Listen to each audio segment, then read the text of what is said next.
What's up guys, Spin Firearms here, and today we're going to be talking about one of the most underrated Glocks that you rarely ever see or hear people talk about. Today we're talking about the Glock 30S. We're going to talk about what the S stands for. We're going to talk a little bit about the setup up top, as well as compare it to some different options in size, and we're going to talk about the overall statistics about this handgun, right? So the Glock 30S, what is it? Well, when you turn it like this, you realize that the frame is wider than the slide.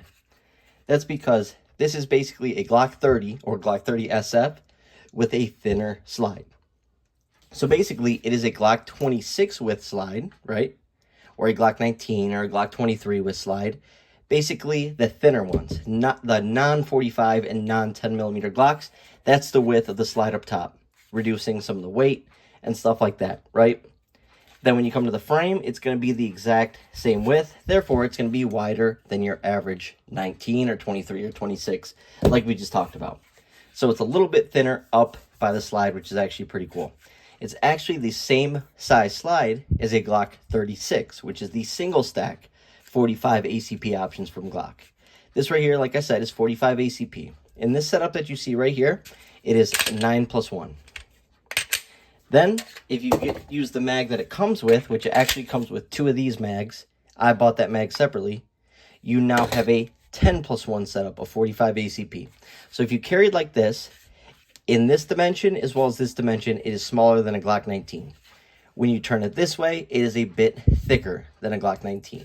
So overall, it's between a Glock 26 and a Glock 19 in size. Like I said, though, just a little bit thicker in the frame. Now, what's interesting about this handgun is it does come with a rail versus something like a Glock 26, a Glock 27, a Glock 33, a Glock 28, or a Glock 39. It does not come with a rail, and that's a major deal breaker for a lot of people. Now, let's talk about some overall dimensions. Height, it's going to be 4.80 inches, and I believe that is going to be with the flush mag, right? So that's going to be 4.8 inches tall. Overall length is going to be 6.79 inches, so just shy of 7 inches. Overall width at its thickest point is 1.38 inches, where a Glock 26 is 1.26 inches. Then overall weight is 22.75 ounces loaded. Or sorry, with a magazine, not loaded. So 22.75 ounces unloaded, but with a magazine. And then overall barrel length is 3.78 inches. So just shy of that 4-inch, but just a little bit above, the 3.4-inch that comes on its smaller counterparts, right? Like I said, it comes with a rail, takes down like a Glock because it is a Glock. You have basically every sight picture you could possibly imagine for this handgun, every holster option you could possibly imagine for this handgun, and so on.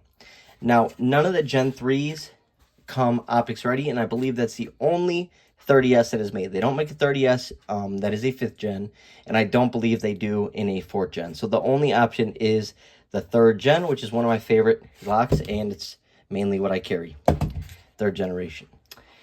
Now with this setup right here, I was very curious. I wanted to test the Dove platform. That's actually what you see on here. This is for a 509T. I did take my dot off. We were messing around with the range and stuff, but right here, I have the same system. And what it is it's a Dove mounting plate that sits in that Dove rear sight. And then basically, people were asking, does it stay on there? Is it, does it lose zero with the power? Stuff like that. Well, basically, once it goes in there, there's resistance already. Just like your rear sight, there's going to be a resistance to get it in there. So you're basically hammering down on it. You also use Loctite to secure it.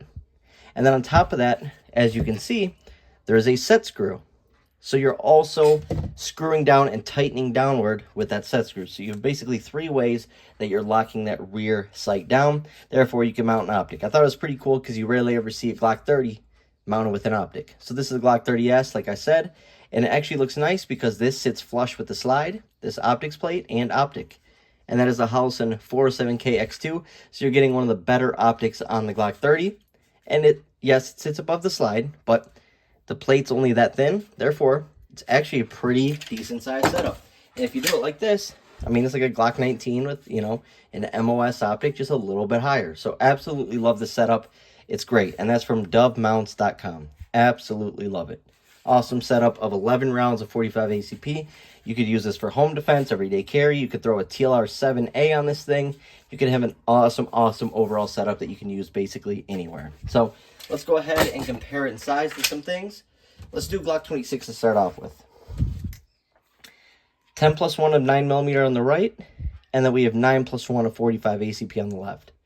It's just about, do you want more power, you know, a bigger hole, whatever the case may be. Everything is relative to what you like and opinion-based.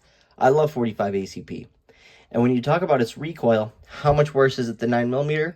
Well, you definitely notice it, you definitely feel it, but it's not like it's unmanageable. It's not like the average person can't handle it.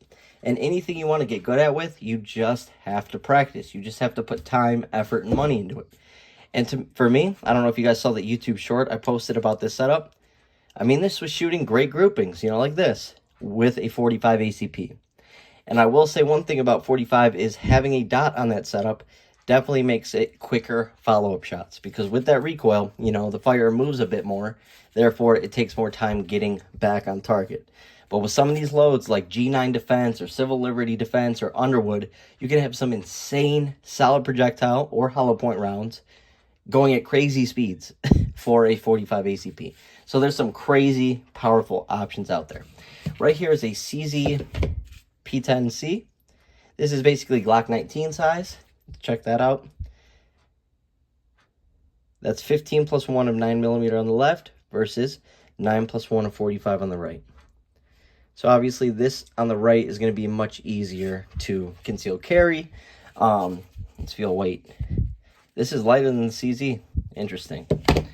And then here's a Hellcat of 11+1 of 9mm versus, once again, 9+1 of 45 ACP on the left. That's crazy. So you get 2 extra rounds with the Hellcat. And then on top of that, you get a little bit more power with the Glock 30, a little bit longer barrel. Can't argue the sight radius on this one because of that mounting plate. See that? The Springfield actually has a longer sight radius, but you have a dot, which gets rid of that basically. Look at the thickness difference. That's just crazy on the frame. But overall footprint, it's not that much, like not that massive. A lot of people think it's too thick or too heavy to carry. You know, it's a little bit bigger than the Glock 26. Absolutely love it. The number one thing people are going to complain about with this is the capacity. And, you know, that's, once again, that's up to you. I have no problem with capacity. Well, I'll pull my handgun out of my holster right here. This is what I'm carrying. 9 rounds. 8+1.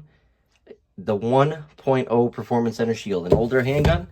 But I think it's just how I shoot it. How good it's been to me. You know, how it handles the hollow points I carry. Stuff like that. That's a big thing to me. And I'm more of getting shots on target. Your first shots are the biggest thing that matter. And how good are you with your carry gun over just tons of capacity and just letting rounds go, right? Plus, you know, just look at statistics and stuff like that. And people say, you know, there's going to be 3, 4 attackers. Well, if there's 3 or 4 attackers with firearms, if I shoot 1 round, I'm dead from the other 3 people. I'm not John Wick, right? Even if there's 3 attackers and I shoot 1, the other 2 are going to put me down. And typically, people like that are cowards. So if you let a round go, they're going to take off running, typically, unless they have firearms. If you're in a situation where 3 or 4 people are about to shoot you with guns, you basically have no chance. So this is not a movie. This is not a fairy tale. This is not a book that was written by somebody that they dreamed it, right? This is real life. 10+1 of 45 ACP. I feel good leaving the house with. Hope you guys enjoyed the video. Thanks for watching.